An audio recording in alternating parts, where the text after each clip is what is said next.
then, everyone. Welcome to our first ever Friendship School class reunion. Thank you, Ocellus. Not just for that, but also for inviting us here and hosting the entire event. Yeah, that was really cool of you. Why'd no one else come up with that? Well, you see, it just came naturally to me. Me being the element of kindness and all. Wait, since when are we the new elements of harmony? We aren't, but your reaction was just too good, Smolder. It's just funny to me, that I could completely make stuff about us up and all of you would be none the wiser because no one really knows anything about us. Well, that's no wonder, given how we only got to be the spotlight for one measly season, and the next we were sidelined again. Hey, wait a minute, isn't there some pony missing here? Or some yak, rather? Yes, was Yona. Well, she replied to my invitation that she couldn't make it. Her work had her all tangled up. But she did give me a pretty detailed description of what exactly it is she does know after the show ended. Well, that's fitting, isn't it, given we're each planning to tell each other about that. So what's she up to? You might remember back in the show where they established that Yona started work of a rarity. And, basically she still is, however in a different form. After our show was finished, Yona took the first ferry out of Equestria and crossed the ocean to Naturia. Oh, you mean that whole child exploitation thing we're not supposed to know about? Yeah, but it's such an open secret, everyone around Ponyville kinda knows. So Yona's now also part of that operation? But isn't she like a little owu for that? Not really, because she doesn't work there as a minor, but rather an overseer. Minor. What, you mean she's participating in the forced labor of children? Wow, I never would have expected that from her. Well, to me it doesn't sound all too surprising if I'll be honest. It's actually pretty fitting for the destructive yak culture she was raised in. Yaks are basically the orcs of equines. And like everyone on Twitter will assure you, orcs and slavery have everything in common. That's a pretty weak argument, but still kind of appropriate, at least for Yona herself. Thinking about all that, maybe it's a good thing she's not here tonight. Things would only escalate into a heated discussion. Probably, and no pony here wants that. True. So in light of this sentiment, why don't you go on to tell us about how you've been doing, Sandbar? I remember on set you were always telling us that you were gonna go into gastronomy. Did you open that beach spell you had in mind? The Sandbar? First of all, thanks for stealing my joke. But yeah, I did succeed in opening my own beach bar. For that, I moved over to the east coast of Equestria to a small vacation spot named Maritime Bay. They already had a beach and everything, all it was missing was a good bar. At first it all went pretty well, and was very quick to gather a good reputation and made enough money to make my ends meet. But then competition started to show. The Flim Flam brothers had also set their eye on this beach location and opened their own restaurant right next to my bar. They basically did nothing different from me, but they also had a separate McDonald's section within. Still blows me out that I didn't think of that, it's genius! Obviously every pony only went there anymore because it was way cheaper than my place. That I had superior quality and work ethics didn't bother any pony. Their customers were quite content with the contrive. And the mediocre. Damn, bro, that sucks. That wasn't even the end of it, Dallas. The Flim Flams were making so many bits that they soon started to expand their restaurant above the beach. They bought up all the little summertime bungalows and replaced them with more stores of their many annexed brands. Soon the whole beach promenade became one great food mall emporium. It took up over 80% of the entire marketing space. And the remote little vacation spot of Maritime Bay had become a corporate metropolis. And it doesn't look like that will ever change again. It was only a matter of time before all the other local shops went bankrupt and got consumed by the Flim Flam Corporation. They did take in all the workers of those businesses, but it was just for show. Behind the scenes, the working conditions were so inequine that they all quit shortly after. It didn't take a week for every worker to be replaced with AI. A fate that ultimately would also become mine. Only that I simply closed down my business, but I didn't give the Flim Flams the satisfaction of hiring me first before replacing me. And well, ever since that day I've been looking for a new place to start a business. But that's proven to be pretty hard, especially considering I don't want to have anything to do with any place where they are involved in. Which is surprisingly little. You wouldn't believe how many businesses the brothers got their hooves in. Right now I'm just doing contractory work to keep myself afloat. You know, thinking about it, in Philadelphia, I also noticed a lot of small businesses getting consumed by a big brand. Could that also be the Flim Flams? Yeah, and you know what I just remembered? I think they tried the same in Griffinstone. The Dragonlands, too. Though given how I've come to know Griffins and the way I know my own race, I don't think they were also successful there. Indeed not. Both of our races are far too xenophobic to allow a foreign enterprise to become so big. In fact, the store in Griffinstone just vanished from one day to the other, leaving only an empty building. Same in our homeland. Guess they got the message when no one is buying from them. A shame that doesn't apply to ponies. Those unicorns are more and more creating a monopoly in our country. Unfortunately, we can forget having the main Sikhs do anything about that. For that to happen, we'll just have to wait until the Flimflims do something that directly affects them. Otherwise, they'll ignore it the same way they ignored the collapse. Is there really nothing we can do? Not really. I mean, we're not even the protagonists anymore, so we don't have any way to do something. Well, that's not entirely true. Sure, I might not be a protagonist anymore, but I am somehow, the Griffin King. What? How'd that happen? Well, after the show ended, I wasn't really happy with the impact that our group made on Equestria in the end. I felt it was too little, you know? I wanted to do something to be remembered for. So I thought to myself, why don't I bring back the Idol of Boreas from the Abysmal Abyss? It took me years to prepare, many tries, but in the end, I did it. I waited for a day where the winds were exactly right, and I managed to do the impossible. I returned the idol. When I showed it to Grandpa Gruff, who'd always been doubting me, that old bastard, he was beyond surprised. But I didn't even get the chance to rum it into his face, because next thing he rounds up all griffins in the area and declares that our kingdom finally has a new ruler. Me.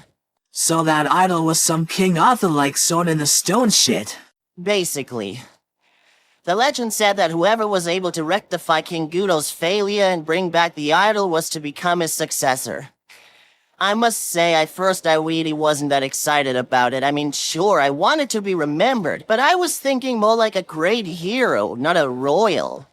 But I guess now I'm the most important political figure of my race. Well, that's definitely a step up in the career ladder, Gallus.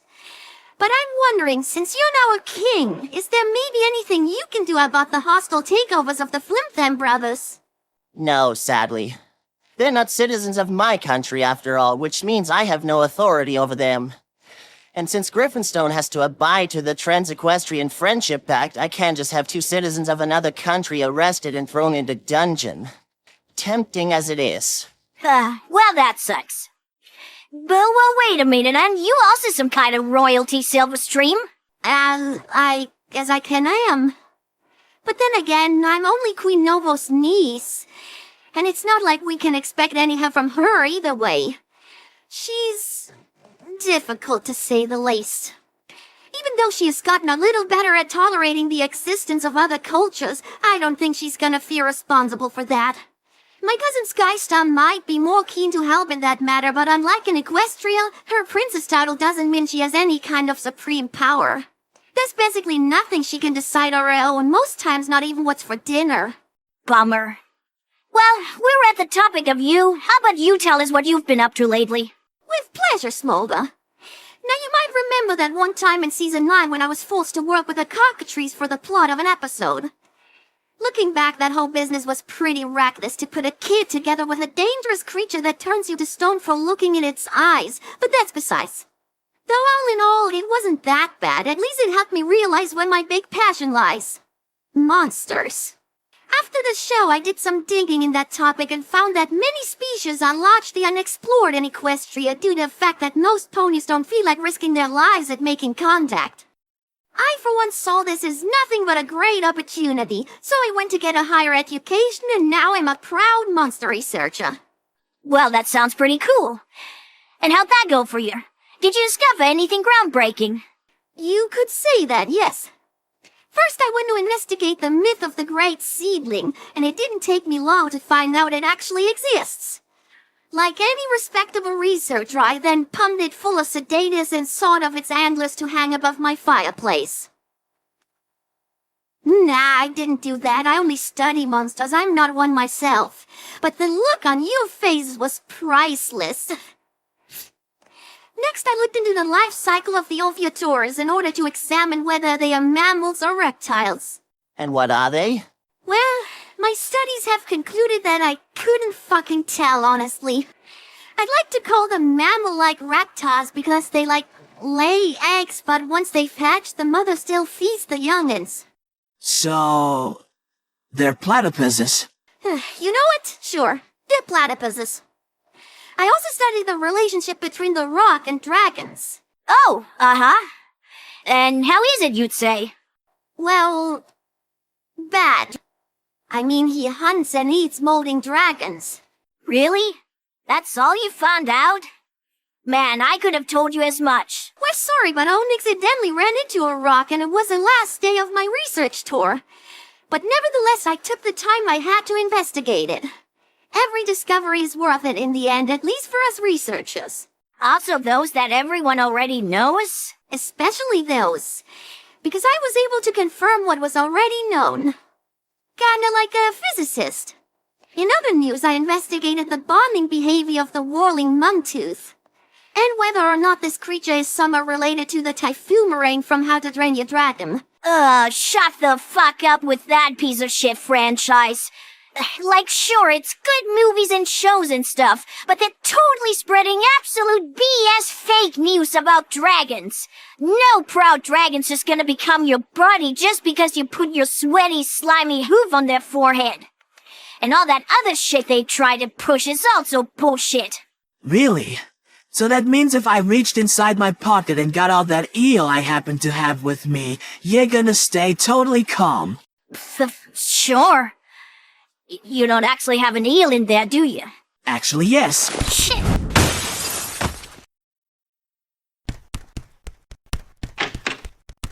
I slipped.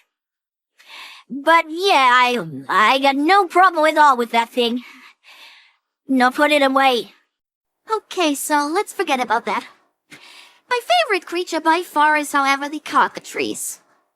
Yes, ironically, ever since that episode, I have a fascination for those beasts. I'm close to a great breakthrough. Up until now, every pony assumed that the only way to turn a petrified creature back to normal was for the cockatrice to break his own spell willingly. I, however, have the theory that a talented unicorn or another magically gifted creature might be able to break the spell themselves by mimicking the magic the cockatrice uses through its eyes. Perhaps this could even be catalyzed in an item in order for that spell to be able to free all cockatrice victims at once in all of Equestria. That sounds pretty interesting, Silverstream. But at the same time, kinda unnecessary. Is there even one pony in Equestria that currently needs to be freed? I, for one, can't think of anyone important. You? Nah. But like any research, this isn't so much about what we're gonna do with it. Above all, I just want to prove it can be done. And who knows, if that proves to be successful, maybe I can expand that formula to other magical creatures as well. Yeah, that sounds good. Did you make any progress already? Well, only theoretically. I have written down some theories on how it might work, but I think in order to really make it work, I'll have to team up with a unicorn who knows their way around magic. I'm positive, however, eventually I'll be able to report success. Just you wait. Well then, good luck with that. Alright, now Acellas, you as the host of this evening have proven to be pretty quiet tonight. You maybe also want to tell us what you've been up to? I suppose I can. First of all, I would like to inform you that all of you were basically dead-naming me the entire evening. But don't worry, I know you didn't even know about this, so I don't mind it. Actually, you can keep calling me Acellas if you like, because for you, I can also be her. Okay. Does that mean you're now transgender? No, not that kind of dead name. I simply took on a new identity and spent most of my days turned into an earth pony. The name I nowadays usually go by is Nightshine. That's how every pony knows me in my home city, Philadelphia. Nightshine? Wait, do you mean the same Nightshine that wrote all those children's books? Children's books? Ah, so are they like about sexual self-discovery, gender identities, and binary social constructs? I just said I write children's books. Yes, and? Oh, come on, Smoda. We're having a nice class reunion here. Why you gotta ruin it with this shit again? What? It's a justified question nowadays. Fine, and here's your justified answer. No, I write normal children's books. For example, the Little Sunshine series. That's my most successful work. Wait, really? No way. You wrote the Little Sunshine series? Yes.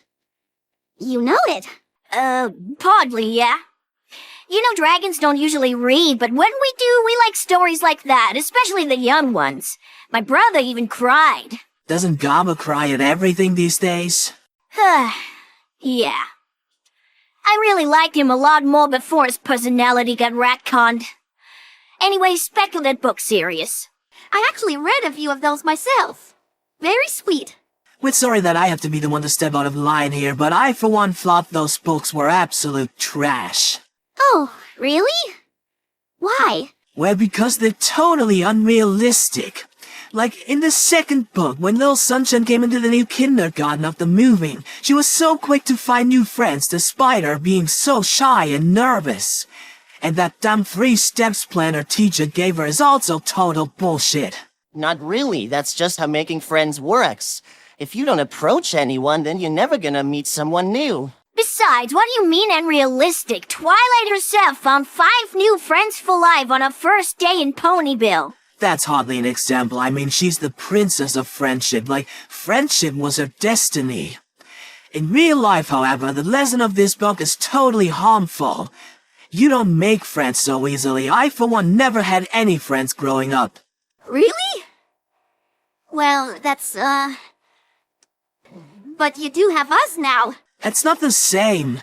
You couldn't understand this. You're not ponies. Your kinds never knew about that concept until a few years back, but as ponies, we breathe friendship.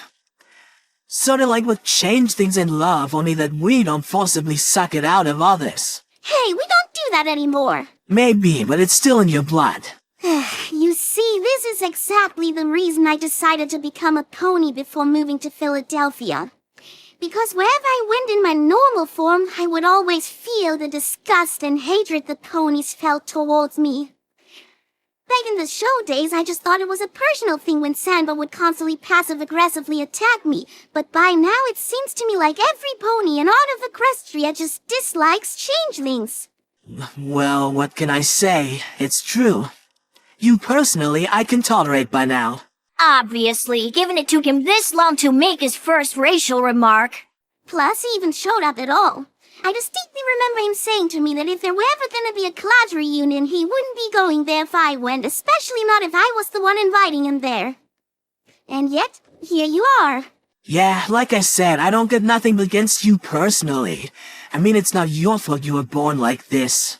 Still, that outspoken "hey you ponies" seem to have for changelings. Why exactly is that? Even to me as a griffin, it feels irritating. Come on, like you don't also dislike changelings. I mean, no pony really likes those guys. Being a changeling is so dumb. All they do is change their stupid appearance, suck the love out of every pony, and show off their gross, misshapen bodies. Bro, what the fuck's getting into you?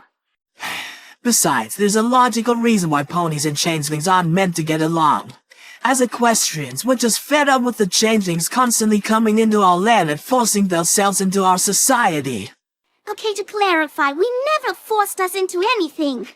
The only changeling that ever did come to Equestria were King Thorax or the exiled Queen Chrysalis. And even those are special occasions. Thorax would always get invited here for political reasons, so he could hardly say no to that. And Chrysalis? Well, she's an outcast in our kingdom. We condemn her actions even more than you guys do. But all other changelings mostly stay in our kingdom, and if anything, it's ponies visiting us there. And what about you, Ocellus? You're here. I am, but outside of this reunion, I changed my appearance and identity so no pony would have to bear my existence. so pack it in. Well, I guess I can't deny that. Fine. Okay, so let me pick it up here before we lose ourselves in another racial debate. I'll make it pretty quick because for us dragons, Spike and my bro are actually exceptions when it comes to careers and jobs. Generally, dragons don't do a regulated schedule. We just pretty much vibe all day, doing what we feel like doing. And I'm no different in that regard. Every day I sleep in cause the sun don't tell me when to get up. Then I do exactly what I feel like doing in that moment until I get hungry. And after eating something, I start doing the next thing I feel like doing right then and there.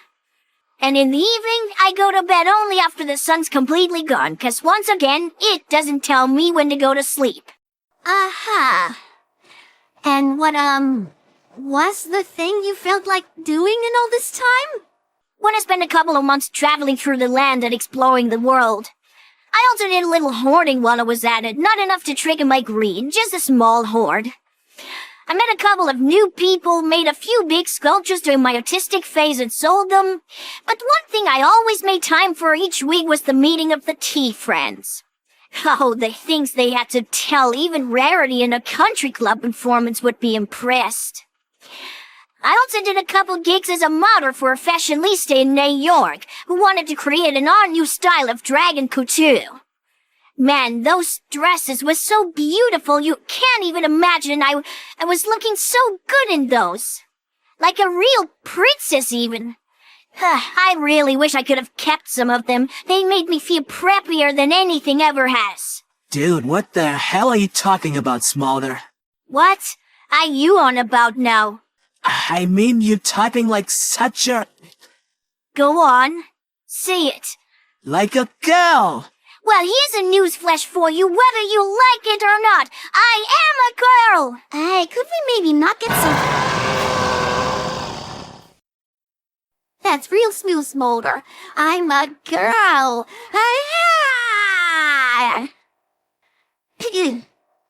Okay, so what else have you been doing? Besides being a girl. Well, in the past month, I've actually been working together pretty closely with Dragon Lord Ember. As a trainee, so to speak. Trainee? As a dragon loader while... Yeah, basically. Ever since the Dragonlance joining the Equestrian Alliance, Dragon Lord Ember decided that our old way of doing things weren't gonna work anymore. So she declared the Gauntlet of Fire cancelled indefinitely. The risk of the winner not aligning with her political views was too big, so instead she decided to rely on good old nepotism. From now on, the Dragon Lord's gonna choose their successor themselves, and well, I'm one of the candidates. Wow, that's interesting. But isn't Ember a couple of decades too young to already be thinking about her successor? Maybe, but her life as a lord is anything but safe, you see. Given how small she still is compared to other dragons, there are many dangers she needs to look out for. And even though she's through a mold, she still has the perfect size to be rock food. I see.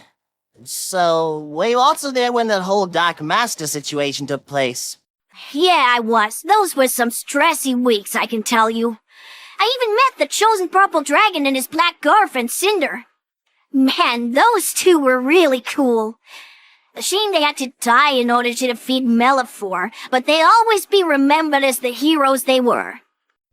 Alright, so now we've done a whole lot of talking tonight. This sketch is probably over half an hour by now, so that... Sketch? What do you mean, sketch? Now, we're being recorded right now. What, so you mean that camera over there is actually running? I thought it was just a prop! Yeah, what the fuck is this about? I never agreed to being filmed. It was Robotus' idea. He told me if I do this for him, he'd rewrite the world to make changings accepted. How could I refuse that? You should have known better, really. When has Robotus ever kept a promise he gave any character? True. Well, sorry, you guys. I only wanted to help my people. No sweat, go. So, I guess this old class reunion was bullshit from the start, wasn't it? Even if it wasn't, I mean, while we're here, we might as well celebrate a little. What do you think? It is a class reunion, after all. Sounds good. Just one thing. Sorry, Robotus, but this is a private event.